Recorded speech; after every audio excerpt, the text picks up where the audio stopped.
Maxime Ferry, bonjour. Vous avez disputé votre premier match de Coupe de France contre Boulogne il y a quelques jours. Et c'était votre premier match officiel depuis octobre, puisque vous avez été blessé entre-temps. Est-ce que vous avez eu beaucoup d'émotions? J'ai eu beaucoup d'émotions à la fin du match surtout, mais avant le match c'était beaucoup de concentration et de pression positive. Comment vivez-vous cette aventure totalement irréelle, exceptionnelle? C'est ce que je disais, il n'y a pas de mots parce que déjà un club amateur qui fait un 32e c'est exceptionnel. Alors quart de finale, en fait il n'y a pas de mots parce que c'est pas prévu, je pense, initialement. Donc je le vis avec beaucoup de plaisir et de fierté. Voilà, j'ai 32 ans, j'arrive plus à la fin qu'au début. Donc c'est avec beaucoup de plaisir que je vis des moments comme ça et avec mon club de cœur, voilà, c'est exceptionnel. Vous faites partie de la vie quotidienne à Canet. Est-ce que les gens dans la rue vous interrompent un peu dans vos fonctions?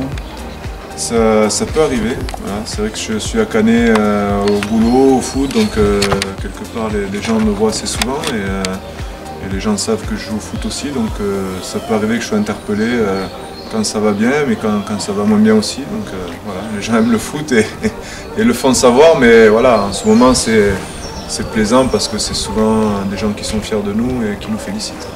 Est-ce que vous avez un rêve caché? Est-ce que... Le rêve, je suis déjà dedans en fait. C'est vrai que, comme j'ai dit précédemment, c'était pas prévu le quart de finale, donc pour moi c'est déjà un rêve, c'est déjà du bonus. Donc, évidemment quand on est en quart, pourquoi pas aller en demi, mais bon, après, on sait qu'en face c'est une équipe voilà, de Ligue 1 accrocheuse, donc on verra. Mais vous, Canet, vous n'avez rien à perdre? On n'a rien à perdre, c'est que du bonus. C'est eux qui doivent aller en demi-finale. Donc nous, ça sera que de la pression positive, comme les matchs précédents. La préparation des matchs a été modifiée beaucoup, pas du fait de l'interruption du championnat. Parce que... Non, pendant le deuxième confinement, on s'est entraîné un petit peu individuellement et par petits groupes quand ça a été autorisé. Après, l'annonce a été faite de la reprise de la Coupe de France, donc là on a repris une activité quotidienne comme avant. Non, c'est des semaines d'entraînement, de matchs, comme les tours se sont enchaînés de Coupe de France en plus, donc ça nous a permis de rester dans le coup physiquement. Donc c'est des semaines classiques.